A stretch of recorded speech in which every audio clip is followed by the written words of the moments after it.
you read the description of the broadcast as well.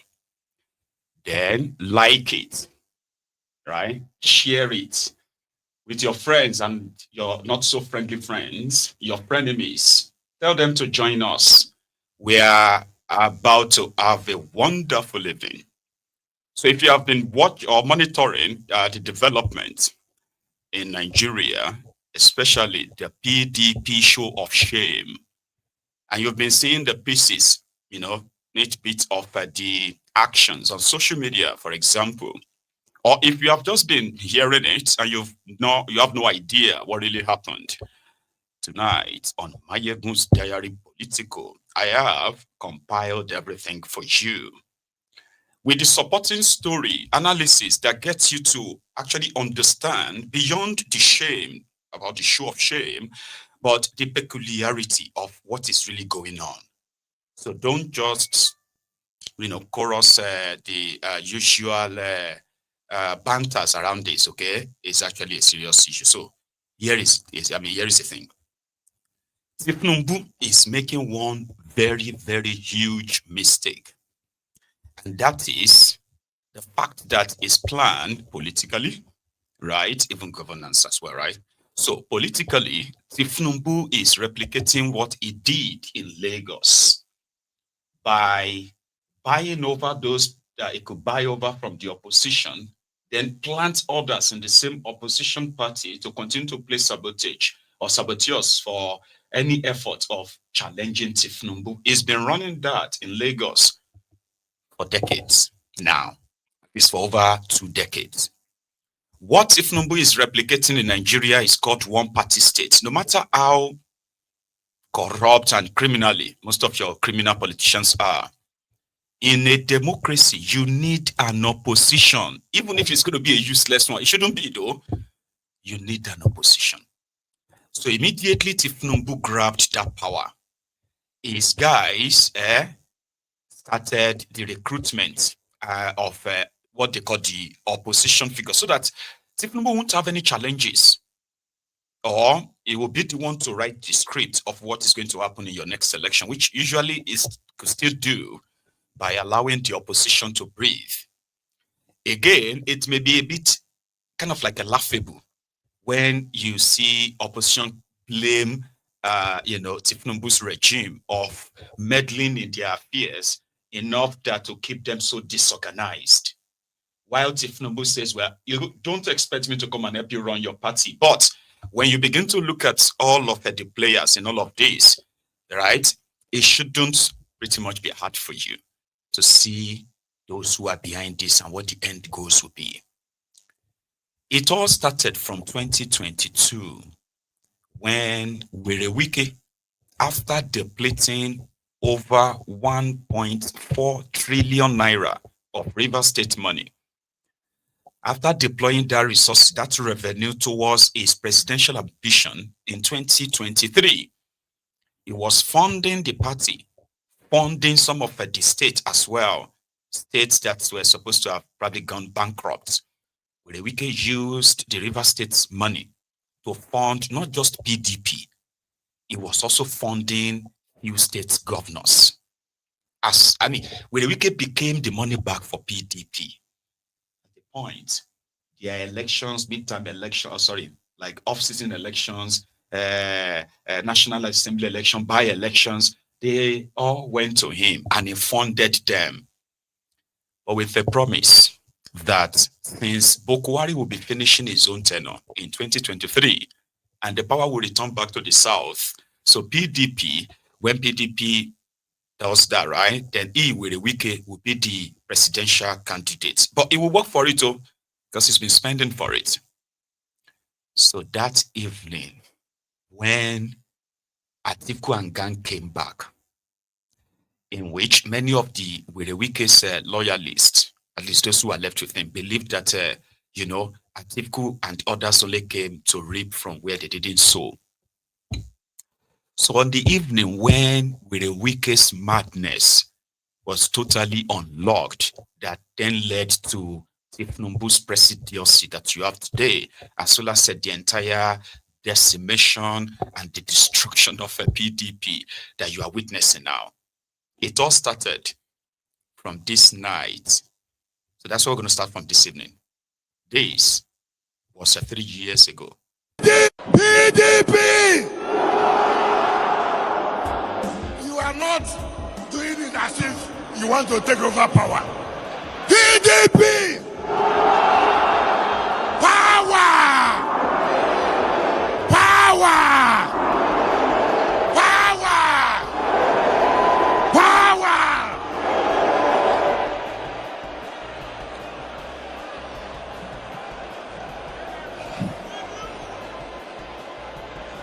Your Excellencies, our dear leaders, very important delegates today, gentlemen of the press, ladies and gentlemen, I have come to your states to speak to you. Today is for me to thank you. It's for me to thank you for the energy. Since morning, you have been here because of this party. Thank you, special delegates. Thank you. Thank you. Thank you. Thank you. Listen, I will speak to you on two issues. One is the party. Let me vow today, anybody who emerges here, I will support the person to the fullest. Anybody who emerges here today, I will support the person to the fullest. Because I'm a committed party person, because I love this party, because since 1998, I've been in this party. I work for this party. I will not go anywhere.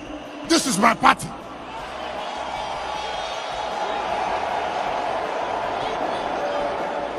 Secondly, if I emerge today, every state that has a problem, it is my duty to make sure the party is united. Will you PDP? So that was really Wike. He was very confident, right, that he was going to be the candidate of PDP. Why not? That evening alone, yes, that evening alone, when Wike was sharing up to $25,000. Yeah. In case if you have forgotten, that happened. $25,000 per delegate. That evening, they said Wike moved out over $300 million. It is not an exaggeration, Baba.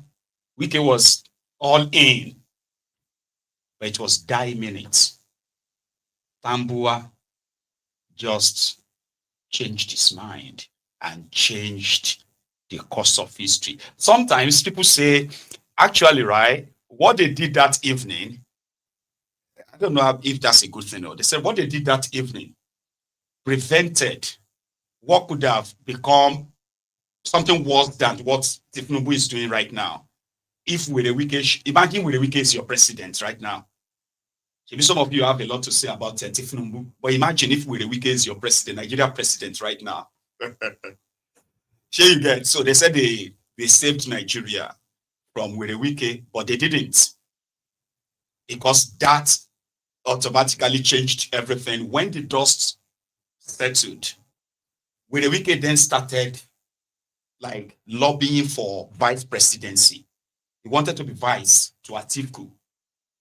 Once that also dropped, he felt so slighted. He felt so small that he couldn't take it, despite his pledges to his own party that whoever emerged, he would stand by that person.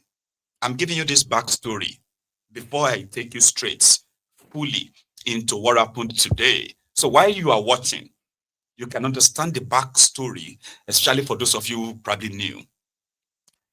Wike became such a mad dog that he went as far as stopping his own political party's presidential candidate, Atiku, from campaigning in Rivers State. when Wike was governor. Then he managed to convince other 4 governors of PDP at the time to form what they call the G5, popularly known as the G-string governors. So they started negotiation with the potential candidates of different parties, except PDP, that they intended to work against their own party as a payback for that betrayal.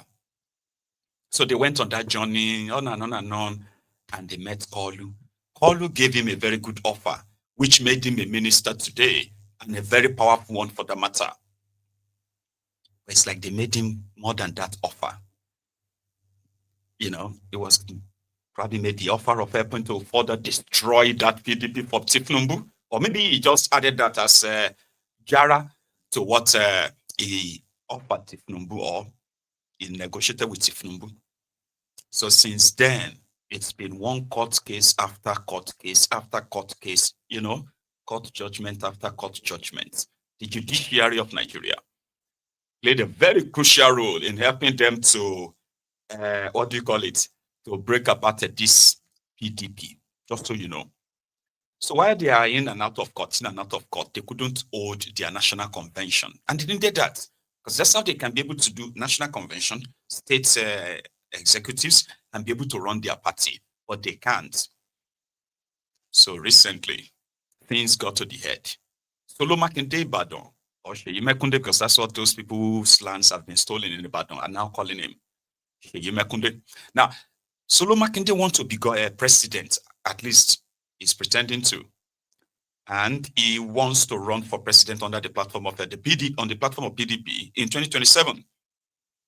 Wike was said to have believed that Solo Makinde betrayed him, because the arrangement was to ensure that since Wike is supposed to be the rallying point, right, and he is with Tifnumbu, there is no point in trying to sort the PDP problem. It's got to be like that.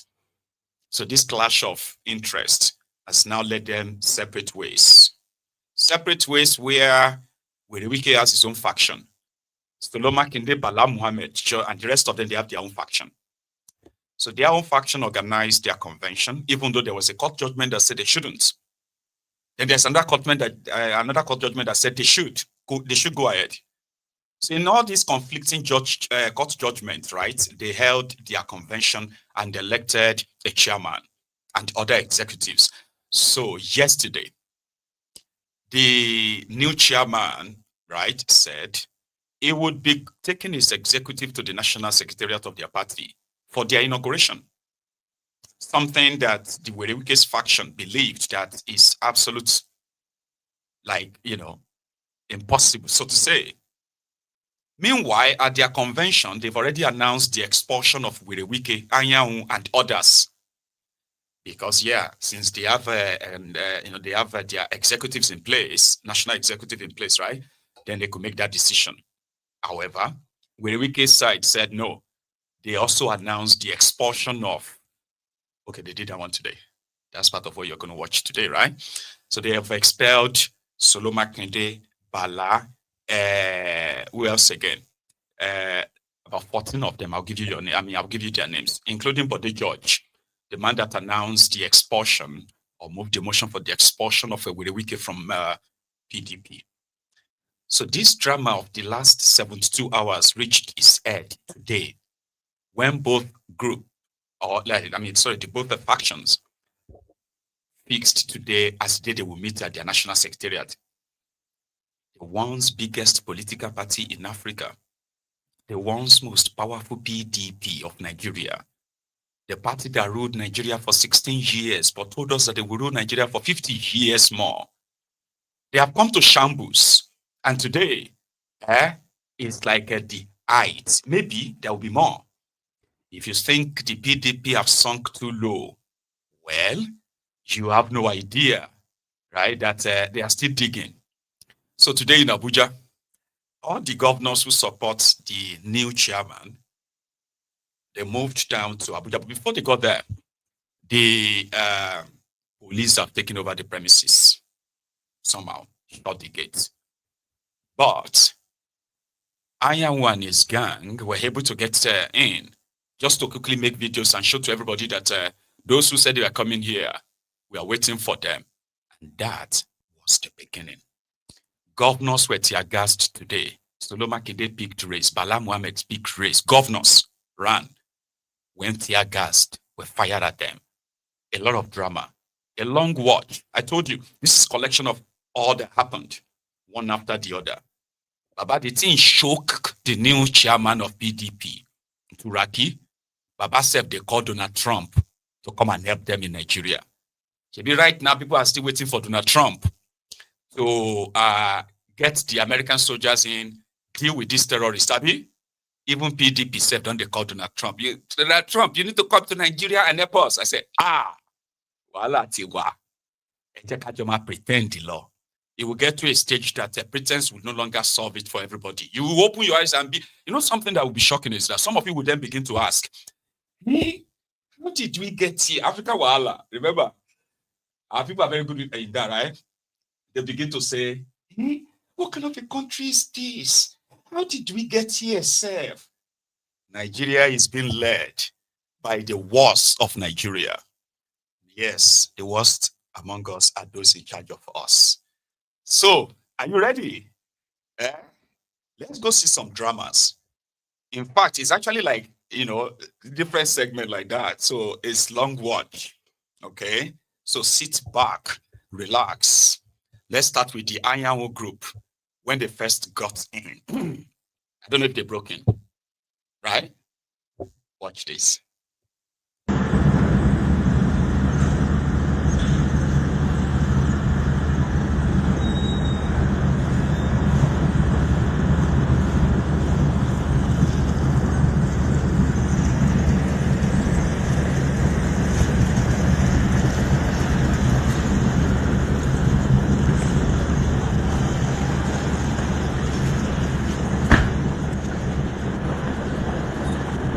Comme ça.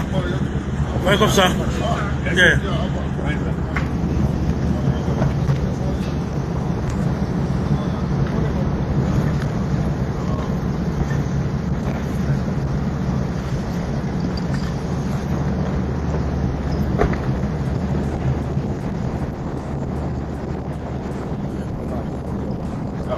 Sorry.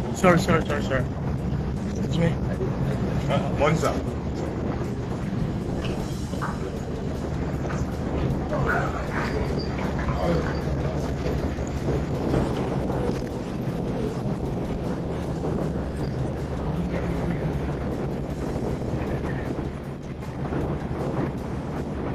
Sorry.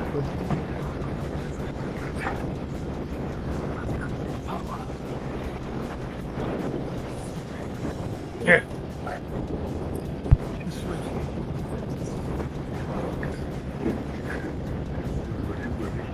Give way. Give way. Give way. Give way. Give way. Give way. Let me go back on the office. Sorry. I'm sorry.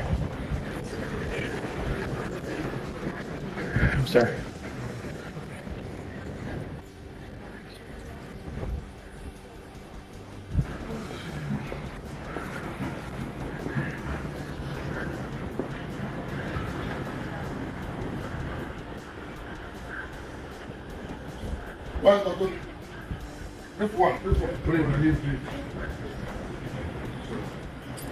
We give you all that glory. We give you all honor. We give you all the glory. We give you all honor. We give you all the glory. We give you all honor. We give you all the glory. We give you all glory. Father, the glory song.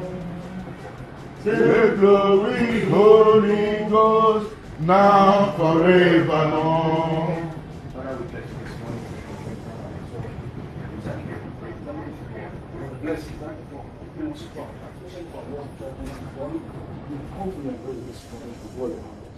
Father, we ask for safety in this security field.